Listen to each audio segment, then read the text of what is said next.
आरक्षण के भी विरोधी हैं और संविधान के भी विरोधी हैं। अब देखिए, मेरे पास दोनों एक्सपर्ट जुड़ चुके हैं। विनय राय जी मेरे साथ हैं और अरुण मिश्रा जी वाराणसी से मुझे ज्वाइन कर चुके हैं। विनय जी, बहुत धन्यवाद। बहुत दिनों के बाद आज आपको टीवी पे देख रहा हूं, अच्छा लगा आपको देख के।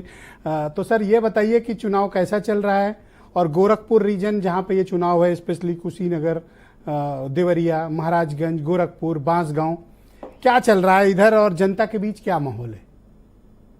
देखिए विजय जी, सबसे बड़ी बात है कि राजनीतिक दल अपने अपने हिसाब से अपने वादों की व्याख्या करेंगे, लेकिन जमीनी स्तर पर आप एक बात जान जाइए कि पूर्णतः यह चुनाव जातिवाद में विभाजित रहा है।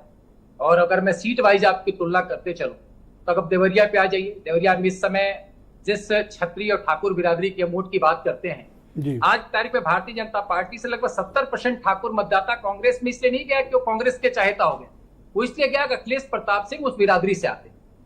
ठीक उसी तरीके से अगर आप आ जाइए कुशीनगर लोकसभा में, तो जो सैंथवार मतदाता कल तक भारतीय जनता पार्टी का अपनत्व वाला हुआ करता था, इस वक्त पिंटू सैंथवार के साथ तो घूम रहा है।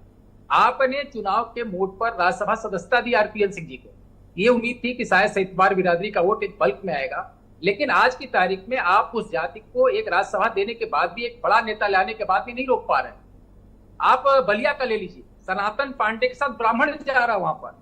तो जो कास्ट लाइन की बात कही जा रही है कि यादव मुस्लिम फैक्टर काम करेगा, वो सपा और कांग्रेस के लिए, बाकी दल भाजपा के साथ है, ये 14 और 19 का चुनाव नहीं है। 14 में लोगों को उम्मीद थी कि एक अच्छी सरकार आ रही है, भ्रष्टाचार से जनता उब चुकी थी। 19 में सर्जिकल स्ट्राइक के बाद लोगों को लगा एक दमखम वाला, आत्मरक्षा अपने लिए खड़ा होने वाला राष्ट्र सामने आ रहा है, एक कठोर नेतृत्व सामने आ रहा है। लेकिन इस बार का मुद्दा जो 400 पार का नारा था, और आपने देखा होगा कि बार बार प्रत्यक्ष या परोक्ष रूप से सफाई देनी पड़ी कि हमको संविधान संशोधन बदलने के लिए, तब तो कम संख्या में थे, तब भी 370 को बदल दिए, महिला आरक्षण लेकर आए, तब कोई संविधान बदलने नहीं जा रहे। लेकिन ग्रास रूट पर, निचले स्तर पर दलित बिरादरी को एक मैसेज देने में अपोजिशन कामयाब रहा कि अगर ये 400 आए तो बाबा साहब का नामो निशान मिट जाएगा। ये प्रत्यक्ष बात। तो आपके मुताबिक जातिवाद चला, आपके मुताबिक ओबीसी और दलितों में ये मैसेज गया कि ये संविधान में बदलाव करेंगे। लेकिन आप ये बताइए, अभी आप विजय दुबे का जिक्र कर रहे थे कुशीनगर में। आप देखिए, गोरखपुर ब्राह्मण को टिकट, कुशीनगर ब्राह्मण कम्युनिटी को टिकट बीजेपी ने दिया, देवरिया ब्राह्मण कम्युनिटी को टिकट।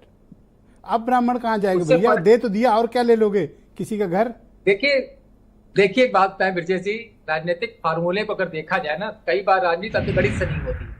और अभी अगर इस सब कुशीनगर की बात करें, कुशीनगर में सामान्य तौर पर अगर देखा जाए तो 2,60,000 वोट मिला था पिछली बार सपा गठबंधन के प्रत्याशी को, जो बसपा और सपा एक साथ लड़ी, और 1,46,000 वोट मिला था आरपीएन सिंह।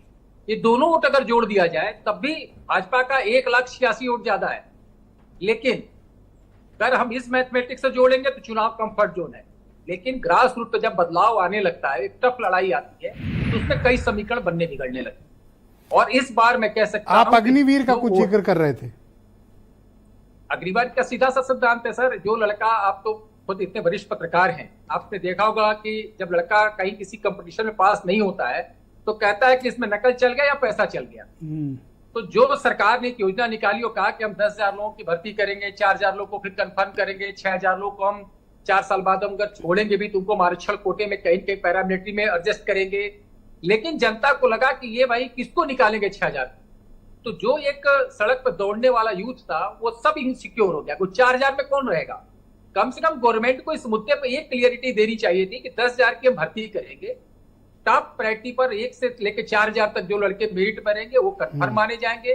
जो 4,000 से 10,000 तक रहेंगे उनकी जो समीक्षा होगी, अगर वो 4 साल बाद हटते हैं उनकी चॉइस हो, रहना चाहे रहे, नहीं तो हमारी वैकेंसी 4,000 की, हम 6,000 को एक तरह से सप्लीमेंट्री ट्रेनिंग देने की कोशिश। सर ये बताओ कि विपक्ष ने ऐसा क्या कर दिया? क्या सिर्फ जातिगत इक्वेशन लेके आए, या योजनाओं का पैकेज लेके आए, या कोई डर बिठा दिया शेड्यूल्ड कास्ट और ओबीसी के बीच, इसके कारण विपक्ष की तरफ आकर्षण अधिक है जैसा आप जिक्र कर रहे हैं?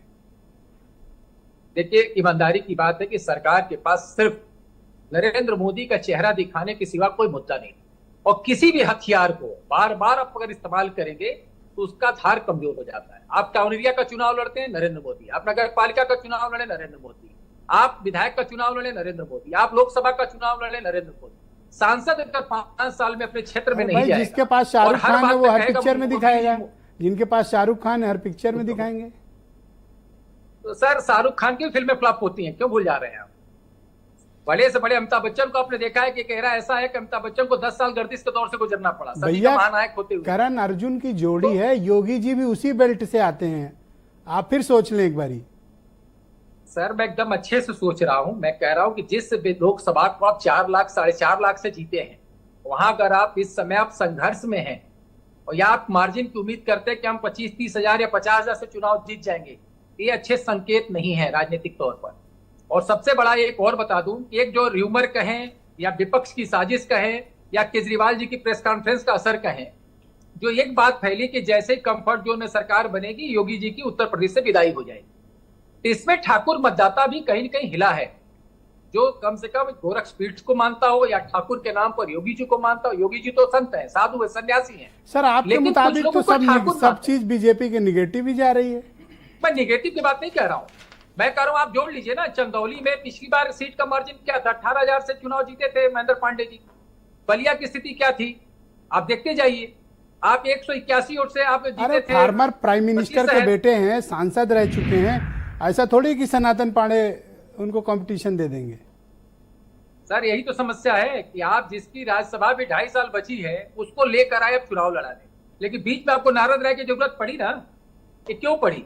आपके पास तो उसी फेफना विधानसभा से उपेंद्र तिवारी थे, वो मियार बिरादरी से थे, बगल में मनोज सिन्हा है, AK शर्मा मऊ में है, सुप्ताब शाही आजमगढ़ और बलिया के पूरे जोनल के एक तरह से प्रभारी मंत्री बनाए गए थे, क्लस्टर इंचार्ज थे, फिर भी नारद राय की जरूरत क्यों पड़ी आपको? ये इसका मतलब पार्टी अंदर से इस बात को समझ रही है कि हमको सबको लेना पड़ेगा, कहीं कोई दुविधा न रह जाए। ये सिर्फ एक संकेत है। आप याद करिए, आप ज्यादा दूर क्यों जा रहे हैं, आप भदोही चले जाइए, क्या ललितेश त्रिपाठी को ब्राह्मण मतदाता मतदान नहीं कर रहा है? अरे यहाँ तो लोग सर, चुनाव पूरे चिन्ह नहीं जानते, TMC का आप तो जबरदस्ती इंट्रोड्यूस कर रहे हो। कौन भाई जानता है अरे TMC का? कोई जानता है? बहुत कम लोग जानते होंगे। आप ये सुरेंद्र जी जानते। आज की तारीख में बिहार में कराकट में लोग कैंची जान गए सर। आप कहिएगा कि गाना गा के पवन सिंह ने बता दिया। जब प्रधान का आदमी चुनाव लड़ता है तो वो भी आदमी 10 दिन के अंदर पर चुनाव चिन्ह गांव के लोगों को रटा देता है। आधुनिक जमाना है, फेसबुक का जमाना। लेकिन मैं इतना जरूर कहूंगा, यह चुनाव 14 और 19 का चुनाव नहीं है। इस बार मुद्दे गायब रहे, जातिगत आधार पर जबरदस्त डिवीजन हुआ है।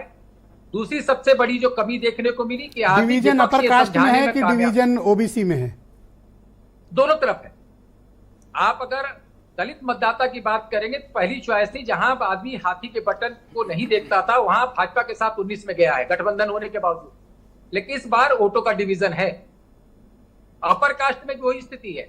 अगर आप डुमरियागंज ले लीजिए, क्या आपको क्या स्थिति दिख रही है वहां पर? ब्राह्मण क्या भाजपा के साथ दिख रहा है वहां पर? क्यों सर, ब्राह्मण सीधी सी बात है। अब लोग इतने टिकट दे दिए, आप फिर भी नहीं पेट भरा। आप डुमरियागंज नहीं देंगे तो कहाँ देंगे वोट सर? कमाल कर रहे हो आप। क्यों नहीं देंगे सर? इस वक्त नहीं, आप दीजिए। किसने कहा डुमरियागंज मत दीजिए? भाई ये नहीं कह रहा हूं कि मत दीजिए, कहना क्या चाह रहे हो लेकिन सर? कम से कम मैं सिर्फ इतना कहना चाह रहा हूं, कास्ट के आधार पर जो कैंडिडेट सामने मैदान में आया है, चाहे वो गठबंधन का हो या भाजपा का, अपने कास्ट के वोटों को ठीक से वो एड्रेस कर रहा है। तो आपके अगर मुताबिक पिंटू सही डुमरियागंज में ब्राह्मणों ने वोट नहीं किया कमल पे? नहीं किया है। मेजॉरिटी वोट नहीं है, मेजॉरिटी वोट नहीं है बीजेपी के पास, ये हकीकत है। इस बात को अगर आप मनीष जी से भी कैमरा बंद होने के बाद डिबेट के बाद पूछेंगे तो भी बता देंगे। सर कौन सी मशीन लेके घूम रहे हो? अब देखिए 4 तारीख बहुत दिन थोड़ी बचा हुआ है। उस दिन बैठना पड़ेगा मेरे साथ आज आपको। मतलब ये जितना एकदम क्लेम आज बैठ कर रहे हो, जाऊंगा। ये सब मैं नोट कर रहा हूँ। मैं एकदम नोट करिए, मैं कह रहा हूं कि पिछली बार के हिसाब से आप अगर रिजल्ट का आंकड़ा निकालेंगे ब्रजेश जी, तो जीत का मार्जिन कहीं 4 लाख, कहीं 4.5 लाख, कहीं 3 लाख। इस बार उस तरह का कंफर्ट जोन नहीं है।